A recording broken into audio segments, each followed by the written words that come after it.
Good evening, everyone, and welcome to the finale of It Says What, where JW3 and Limmud come together to bring you unexpected and poignant Jewish content every week before Shabbat from across the Jewish community.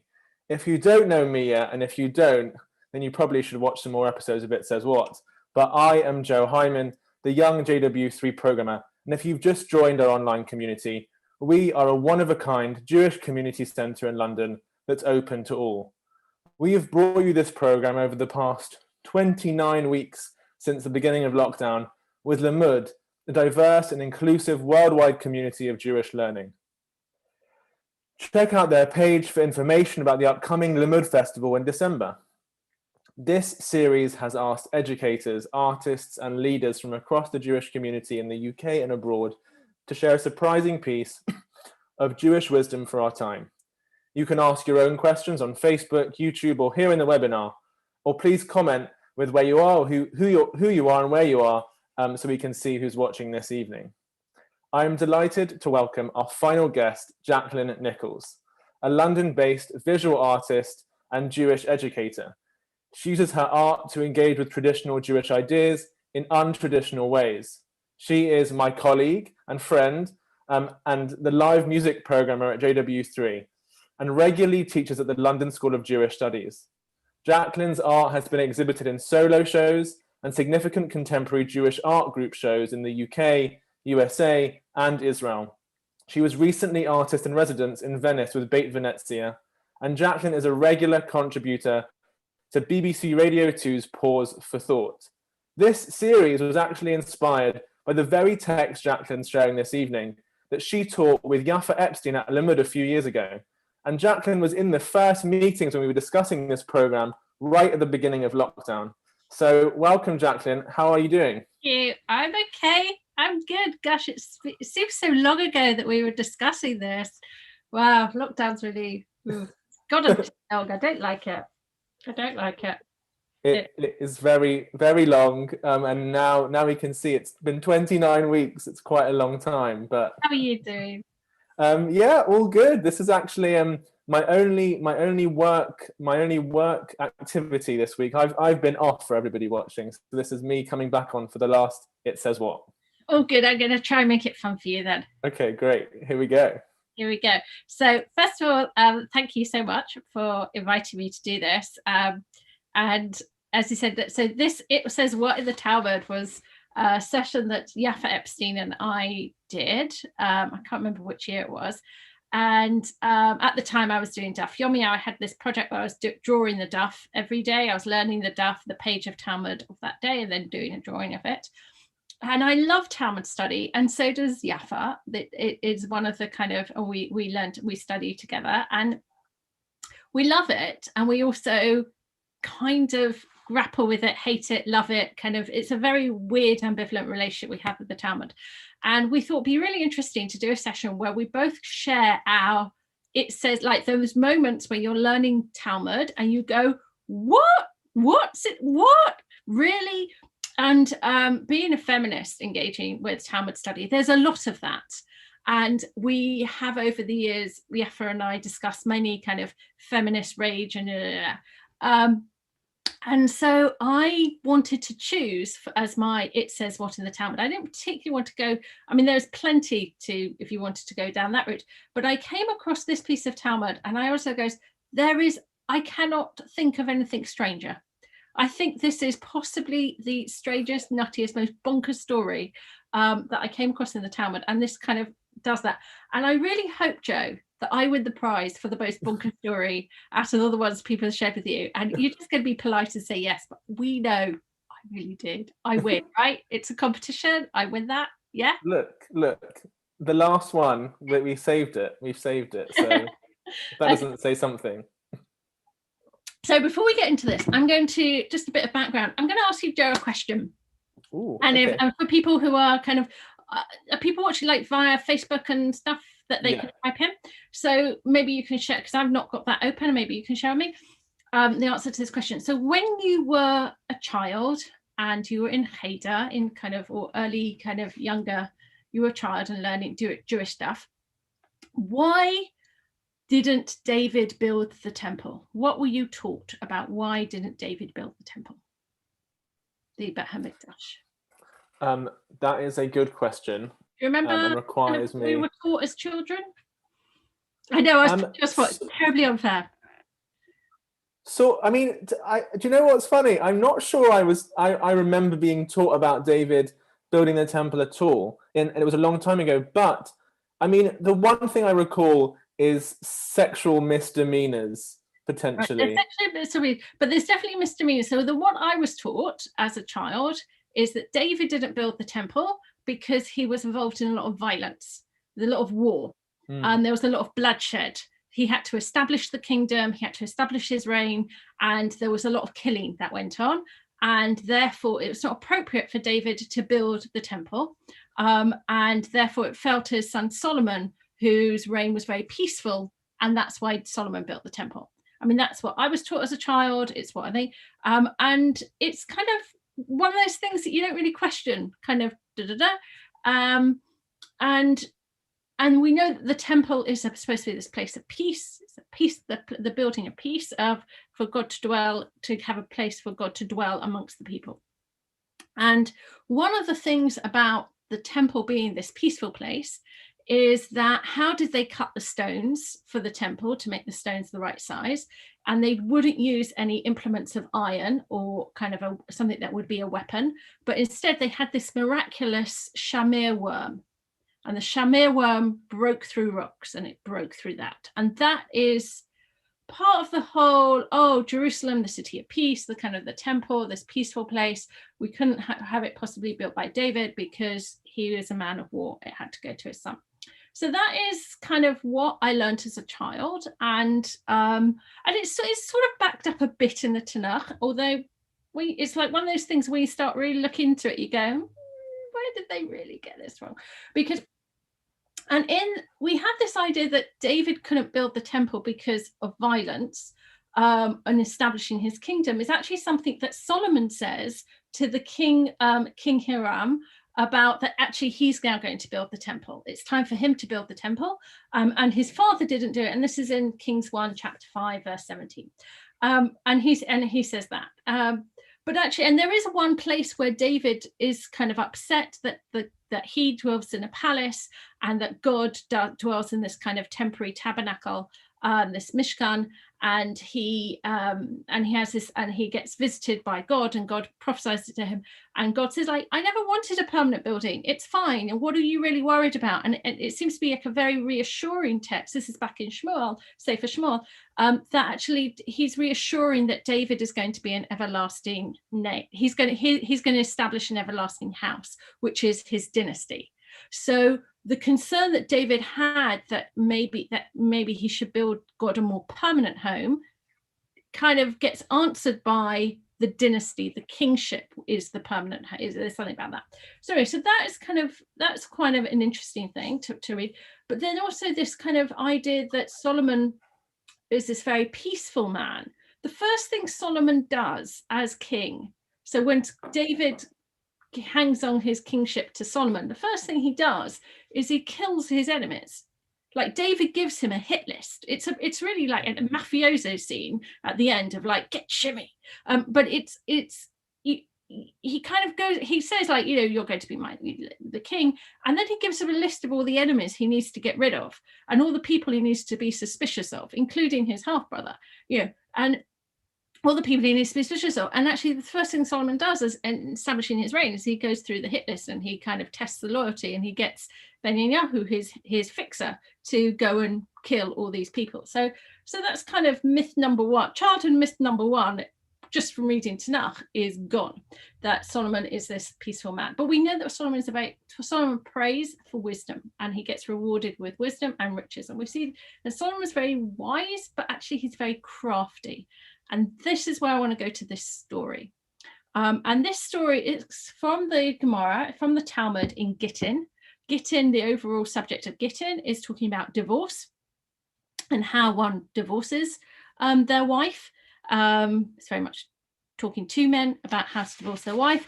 And the Mishnah, which is discussing it, is the Mishnah actually is discussing the case of if somebody has temporary insanity and says, I write to divorce my wife, it's not meaning anything because they're considered that they're insane. But if he says when, and then it goes into like, well, if they're insane, if they're this or that. And actually, it's quite interesting to have that insanity clause in the back of our heads as we read the story. So I'm going to just jump into the story because it's a mad story. And we're going back to the worm. We're going back to the shamir worm. And it starts with, the story starts, I mean, the Talmud actually mentions, in the previous thing, it mentions a list of names of demons. And it goes, oh, by the way, whilst we're talking about demons, I've got a story about demons. And here's the story about demons. Right, we're going to get to the sexy stuff. So it starts off, and it says that that Solomon has quotes from Kohelet, from Ecclesiastes, and it's got these two words, sidah v'sidot, which they translate in different ways. And they say in Babylonian, that means male demons, like shadim, sidah and sidot, male demons and female demons. And they ask, like, well, why would Solomon need male demons and female demons? And this is the story. And this is the story. It goes, because when the temple was being built, it was built at stone, and you couldn't, and the stone had to be prepared at the quarry, and you couldn't use a hammer or an axe. And so Solomon asked, how do we precisely cut the stone? And they said, oh, you need the shamir. The craftsman said, you need a shamir worm that can cut stones, and which Moses used to cut the stones of the ephod. So Solomon said, well, where is this stone found? And they said to him, well, bring a male demon and a female demon and torture them together. And because they probably know where this worm is, and they'll tell you under this torture. And so Solomon brought this male demon and female and tortured them. We don't know how he tortured them, but he tortured them somehow. And they said, we don't know, but perhaps Ashmedai, the king of the demons, perhaps Ashmedai knows. So now we have Solomon go, well, where is Ashmedai? And they said, oh, he's on this mountain. By the way, we need to point out, this is the king of the demons, and he's now going to behave in a way that you wouldn't really think a king of the demons behaves. It goes, he's dug a pit for himself, and he fills it with water, and he covers it with water, and he seals it with his seal. And every day he goes up to heaven and studies in the heavenly study hall, the heavenly yeshiva. And then he comes down to earth and he studies in the earthly yeshivot, in the earthly study halls. And he checks his seal to show that nobody has entered his pit. And then he uncovers it and he takes his water, and then he goes. And that's Ashmedai. And it's like, if you were the king of the demons, you wouldn't expect the king of the demons to spend the whole time studying Torah, but in heaven and earth. But fine, that's what they do. Okay, so Solomon sends for Benyahu, who is his fixer, and he gives him this chain which has God's name carved in it, and this kind of and a ring which become quite magical. And I'm looking at the time, I'm going to go really fast now. So he does this, they dig the pit and they fills it with wine, and he basically tricks Ashmedai into drinking wine, and Ashmedai drinks the wine, gets drunk, and gets trapped by these kind of magical chains with God's name and the ring with God's name. And then as he's bringing Ashmedai to Jerusalem, there's a couple of weird things happen, that he starts destroying things, and he sees this like shack, which is this widow's house, and he bends so much because he doesn't want to destroy her and her house, that actually he breaks a bone in his own body. He sees a blind man getting lost on the road, and he directs him the right way. He sees a drunk person, and he directs him the right way. He cries when he sees a wedding. He laughs when he hears that somebody wants to buy shoes that will last 7 years. He laughs at a sorcerer. I mean, he does all these weird things. And then he comes to Jerusalem, and then Solomon does this sort of weird game that he doesn't meet him straight away. He keeps him waiting 3 days. And then eventually, when they does meet him, and this is Ashmedai, king of the demons, all locked up, all chained, Solomon says, well, where's this worm? I want this worm. And then Ashmedai says, well, I don't have it. The person who has it is this rooster, the worm was given to the spirit of the sea, and who gave it to a rooster. And the rooster is under an oath to keep it safe. And because what does the rooster do? The rooster takes it up to a mountain, because the mountain, this bare mountain which has not fit for habitation, and he leaves the worm there, and the worm splits through rocks, and then trees can grow. and it makes the place habitable. This is what the shamir worm is supposed to be for. It's supposed to make the world habitable. It's like that's its thing. So this rooster is protecting it, and so Ben goes out and he finds this rooster, and he finds there's little chicks in the nest, and he puts this glass over the nest so you can see the chicks but you can't get them. And when the rooster comes back, by the way, it's interesting, it's a rooster, it's a male bird, but doing this kind of looking after the children. Anyway, interesting gender there.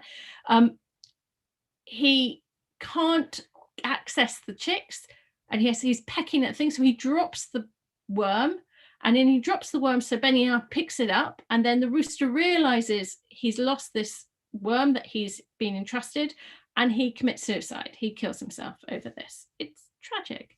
And then they kind of ask Ashmedai why was he laughing at a wedding, crying at a wedding, laughing at this, and he says, and it's because he can see the future, he can see certain things. And he laughs at the sorcerer because actually the sorcerer is doing all this magic, but he's actually sitting on top of a whole load of treasure and he doesn't realize that. It's quite funny. It's basically a very long shaggy dog story. And at the end of the long shaggy dog story, they've got this worm that cut the stones for the temple, and the temple is able to be built. And Solomon kind of keeps Ashmedai locked up the whole time they're building the temple.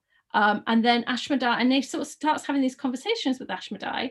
And at the end, he kind of asks him about the power that he has, Ashmedai has. And he says, how are you powerful? How are you powerful? And Ashmedai says, well, if you unchain me, I'll show you. And so Solomon, who's supposed to be so wise, unchains him. And Ashmedai shows his strength and throws Solomon like 400 parsangs, like quite a long way, throws him away and takes his place. And he takes the place and he imitates Solomon, and he sleeps with all the queens. He demands also to sleep with Solomon's mother, Bathsheba, and wants to sleep with all the, and by the way, it's an interesting thing because the sages kind of think there's something a bit weird about Solomon. Maybe it's not Solomon, maybe it's a demon. And they sort of ask the women, check his feet, because apparently demons can change themselves to look like a human, but not their feet. And they kind of go, oh, he kept his socks on. We don't know what his feet are like. It's weird. It's all weird. And anyway, and then it finishes off by saying that Solomon does come back. There's a discussion whether or not Solomon comes back, but this idea that he does come back, and then after that he goes to bed with about 60 soldiers around him to protect him. Or there's another thing, like he never comes back, he just becomes a commoner, and the person who is Solomon on the throne is Ashmedai, the king of the demon, which solves a problem because actually Solomon at the end of his life, he's involved in idol worship, he's involved in all sorts of kind of things. So the rabbis kind of want to say that wasn't Solomon, that was actually the king of the demon, so who was playing Solomon's role. So sorry, I rattled through this very, very long Gemara, and it's very, very bonkers. And it doesn't quite go the way you think it's going to go at any point in the story. You kind of like the person you think is the goody, King Solomon, turns out to be actually quite horrible, like torturing demons, trapping this king of the demon, being quite and actually being a bit stupid, like not being the clever person we think he's going to be. And then the king of the demon, who we think is the big nasty, like evil person, is actually very compassionate to a widow. He's very kind of learned, he's very wise. And then he kind of seeks his revenge, like he's very tempestuous at the end, but you kind of understand it. He's been trapped for however many years it takes to build the temple. So you kind of understand his frustration there. And so and there's lots of bits of it. There's lots of riddles in it. And it's incredibly sad. And I think what I find really incredible about it is that we have this kind of idea that you couldn't have, like we have it in the Book of Kings, but we also have it this kind of in the sort of Jewish imagination that the temple is this place of peace, and that no hammer or an axe was there to make it. But in telling this story, the Talmudic rabbis are saying, yeah, but like there was oppression that went into building the temple. I mean, in this story, which is this like exaggerated, grotesque story, there's rape, there's torture, there's suicide, there's murder, there's all of that. But actually, even when you read in between the lines of the temple building, there was heavy taxation. There was a heavy taxation, not just in money, but also in forced labor to build the temple.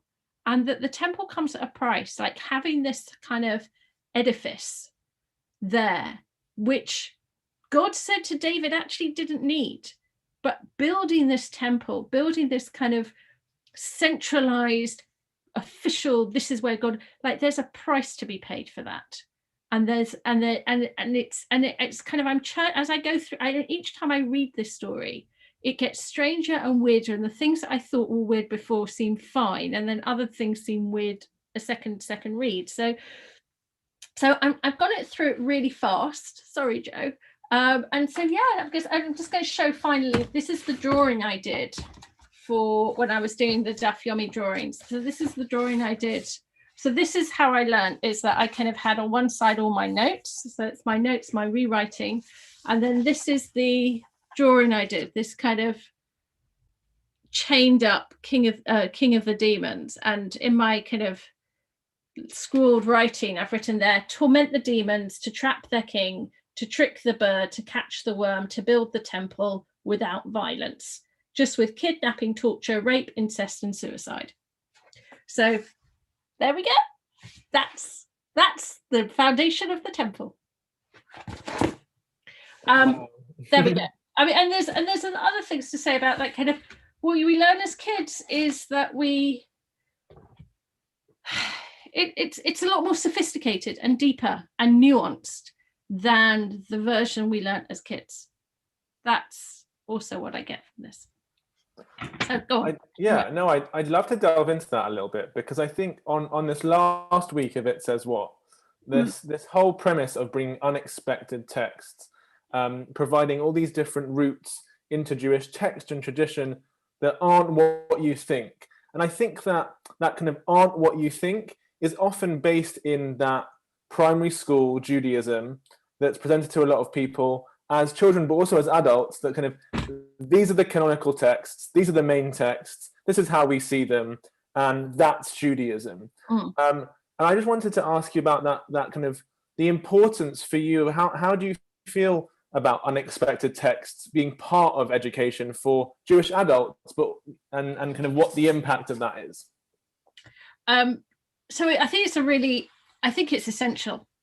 I think it's absolutely essential that to take an image from Jewish texts, we have to smash the idols of our fathers to say, okay, that's what we learned as children.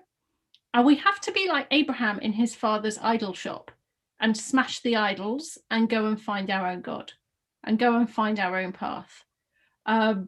And I think that this kind of unexpected text thing is part of that. You don't teach children to learn to read by giving a 5-year-old Dickens. Like, you give them basic books, and you give them fun books, and you give them fairy stories, and you give them, and within that there are truths, but they're also done in a way that you can, and you kind of, and it's different stages of education. But I think as adults, there has to be a time when you kind of go, okay, we've got to smash the idols. And the way we can learn Torah as children can, if we continue to see Torah in that way, when we are adults, they become like an idol. There's can be some idolatry there, in that there's a kind of need to hold that precious, that way of seeing as a child becomes more precious than actually one's engagement with Torah. And I think it's actually Torah learning is a lifelong engagement, and the Torah you learned when you were 5 is going to be different than you learned when you were kind of 12 or 13 preparing for your bar mitzvah. It's going to be different when you're 20, and hopefully it'll be different when you're 30, 40, 50, 60. Like, as we go through in Pirkei Avot, it talks about different stages of life. You get different types of wisdom, and it's like, otherwise, what's the point? Like, we have to continually evolving in our relationship to Torah, which means we have to keep finding unexpected things and also keep destroying the way we used to relate to Torah. And sometimes that can be very painful. And that can be that can always feel like a betrayal, that you have to destroy it, but you have to grow up. Yeah, I think that's so poignant and so important to hear in the context of this series and this particular text as well. Let's jump into the particular text just to just see what meaning we can get for the audience from it, because it is wacky. It is definitely one of the wackiest texts we've had in our long journey of unexpected texts. There's so many beautiful things, kind of the idea of the shamir worm creating spaces of habitation for people, like it's that amazing purpose. Well, I actually don't think it's for people. I think it's for nature. I mean, it's for the trees. Interesting. And then the trees and the birds. I mean, it's not really for people, I think. I don't think it's specifically for people why the shamir worm breaks up the mountain so that trees can grow. Because we then hear about the rooster on the mountain in their nests. And we also the mountain is the place where the king of the demons has his pit for keeps his water. I mean, like, other things live on this earth, not just humans.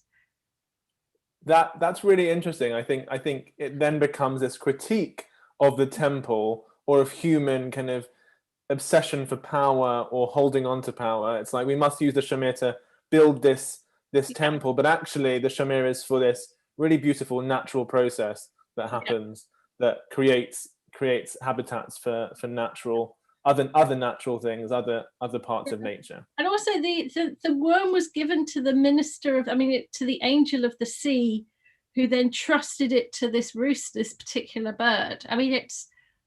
These things are not evolved in human life. It's a very interesting kind of the Talmudic rabbis writing this. They're clearly influenced by kind of the stories and the way that the kind of in Bavel, the way they saw the world, the kind of Zoroastrianism influence of this kind of use of demons. But I think it's something very beautiful about all these other forces and all these other needs, and there's this kind of relationships going on. And what does Solomon want to do? He wants to control. Like, he's got to control the king of the demons. He's got to control, to do that.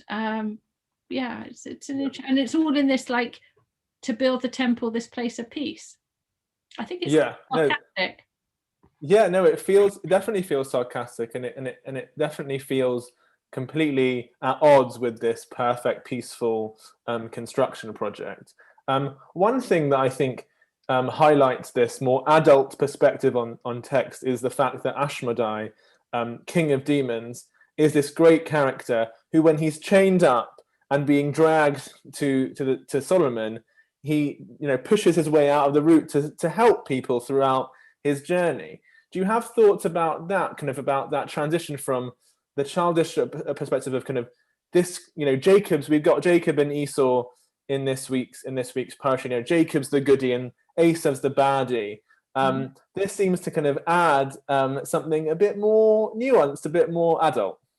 It does, but also it's the perspective he has. It reminds me a lot of Rabbi Nachman stories. So we see this in Hasidic stories where things get sort of turned. In Rabbi Nachman stories, things get turned around. In terms of the kind of the blind isn't really blind. It's just that they can see to the ends of the earth and back, so they can't see like you and me. So therefore, they're considered blind. That kind of thing.